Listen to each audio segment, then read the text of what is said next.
Crossing the border is only the beginning. The real story starts when the echo of the farewell fades away. I am Flor de Maria, and this is American Dream. Was it worth it? Every week, we sit at the table with those who left their land to pursue a promise.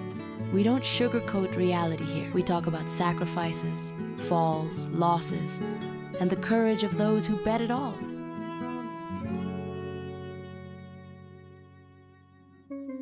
Today, I want to tell you the story of Ginny and Nando, a young couple from central Mexico.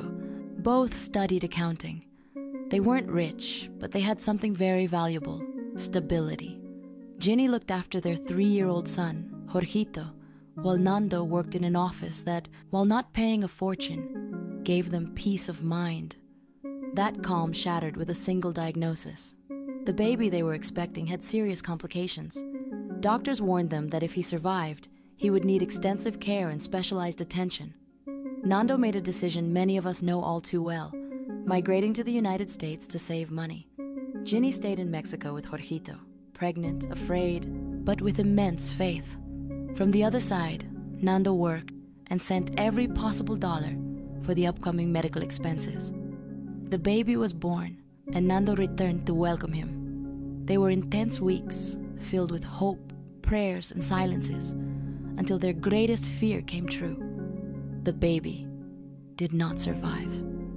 With a broken heart and a lost gaze, Nando made another difficult decision: to return to the US, but this time taking Ginny and Jorgito with him. They didn't want to be apart anymore, not after burying a child together.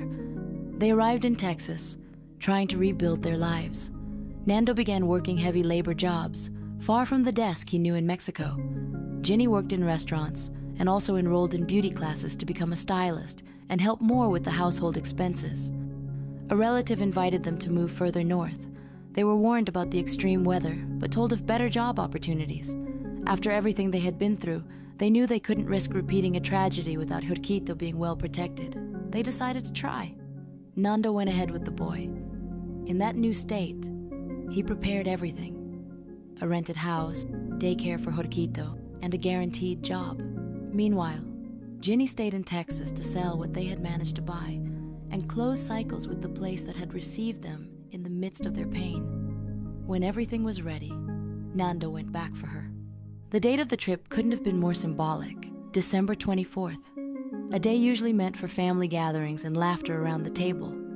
They instead would live it on the road. They rented a moving truck. Ginny drove the family car and Nando the heavy truck.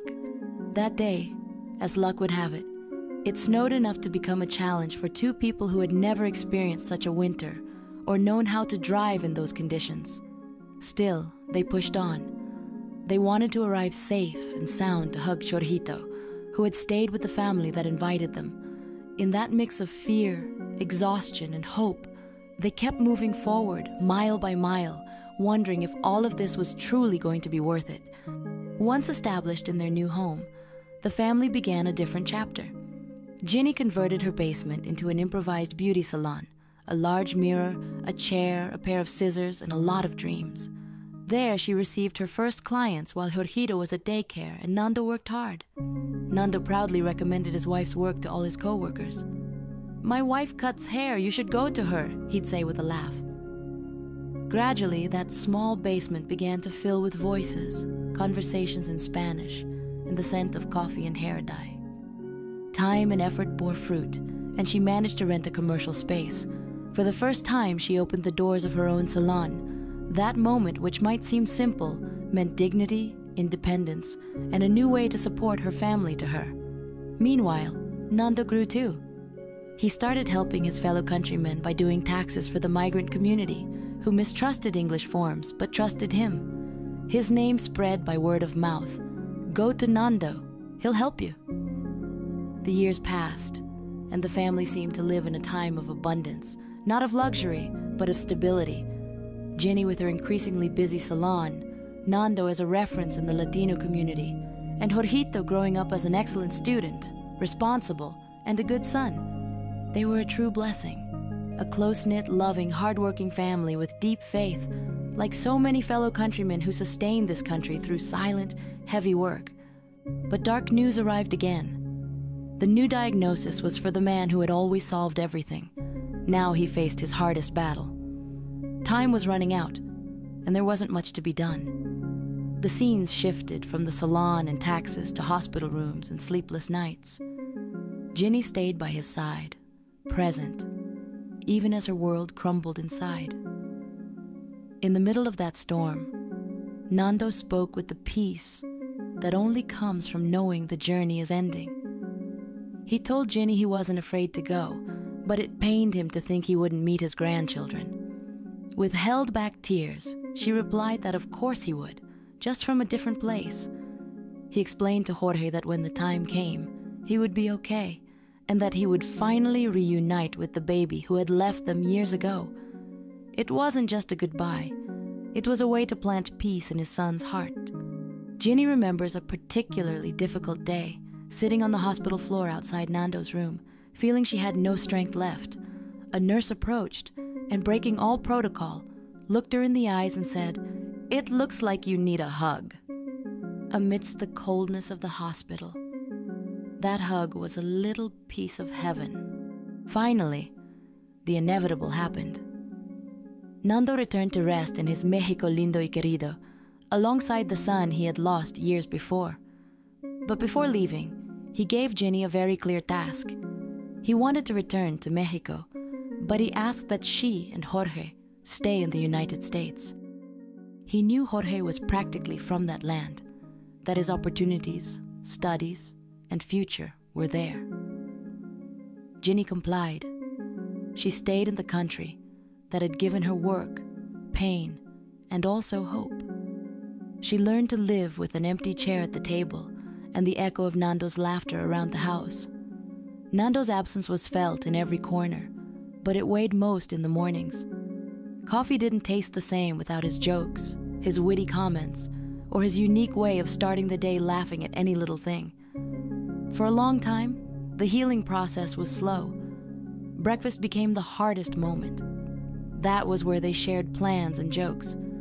Now at that same table, there was only silence and an empty chair. Months passed between work, school, and a routine that tried to embrace the grief, until one morning, something changed. That night, Nando returned in a dream. Ginny saw him radiant, with a peace she had never perceived in him before. She saw him as she had so many times, preparing a Sunday barbecue, focused and happy, as if he were telling her, "I'm here, I'm okay." Upon waking, Ginny knew it wasn't just a dream. It was a sign. She understood that honoring Nando didn't mean always mourning him, but living with the strength he had left them, moving forward for Jorge and for the promise they made when they crossed the border. The community became her network. Neighbors and friends from church became family. They helped her shovel snow in the winter, accompanied her on special dates, and reminded her she wasn't alone.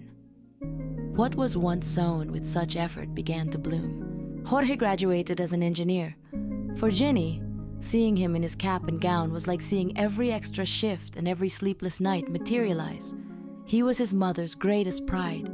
Today, Jorge is starting his own family, building a home in that same land his father stepped on with fear and hope. Jorge has found a wonderful partner who truly complements his life, and Ginny couldn't be happier to see the beautiful family they are creating together. Nando is still there, in his son's last name, and the values he left planted. Ginny also gave herself a new chance at love. She married a good man who has stood by her through many beautiful moments. Even though he never met Nando, he speaks very highly of him, recognizing the excellent job Nando and Ginny did in raising Jorge. Ginny has continued to grow in her business, with a larger and more beautiful salon. Her shop became a space of trust, where she doesn't just cut hair. She listens to stories, shares laughs, and sometimes offers a sincere hug to those who need it. In that exchange of lives, Ginny's heart also continues to heal with peace and time. Between the snow of the north and the warm memories of central Mexico, Ginny found her answer. Nando isn't physically there, but his sacrifice built his son's present. That is the legacy, having cleared the path, even if the journey demanded everything from him. Whenever her heart asks, Ginny looks south toward Mexico. She knows Nando and her Angelito rest there.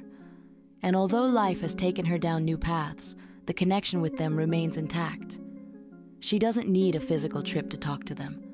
She does it in the silence of her new home, with her head held high, telling them how life is going, how Jorge is doing, and what new steps they have taken. It isn't a talk of defeat, but of gratitude for the journey traveled.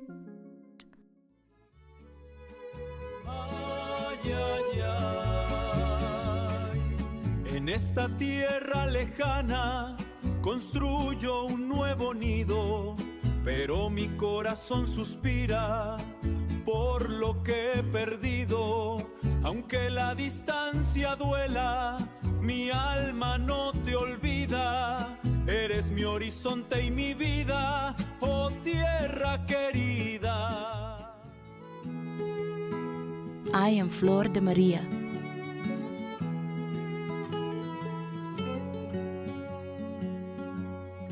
See you in the next episode.